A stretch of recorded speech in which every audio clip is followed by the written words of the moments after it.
Star plus के most popular show serial गुम है किसी के प्यार में आने वाले एपिसोड में दिखाया जाएगा कि अक्का साहेब कॉल करती हैं ईशान को और कहती हैं बेटा सभी घर पर नहीं है, कहीं सभी कॉलेज तो नहीं गई है। तो ईशान कहता है हाँ अक्का साहेब सभी सेमिनार फंक्शन अटेंड कर रही है, मैं उसे घर ही लेकर आता हूँ। तो डीआईजी सर कहते हैं चलो बेटा मैं तुम्हें घर छोड़ देता हूँ। डीआईजी सर सभी को छोड़कर जाने लगते हैं तो सभी कहती है सर अंदर नहीं आएंगे। तो डीआईजी सर घर के अंदर चले जाते हैं और अक्का साहेब देखकर सभी पर बहुत गुस्सा होती हैं। तो डीआईजी सर अक्का साहेब से कहते हैं कि आप सभी से ऐसे बात नहीं कर सकती, क्या आप जानती नहीं हैं कि सभी किसकी बेटी है।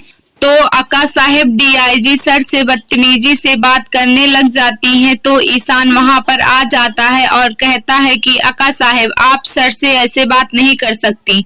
तो डीआईजी सर सभी से कहते हैं बेटा तुम्हारे साथ ऐसे ही घर में व्यवहार होता है, अगर आइंदा ऐसा कोई करे तो तुम मुझे कॉल कर देना। जिसके बाद सभी अपने शादी का सच डीआईजी सर को बता देते।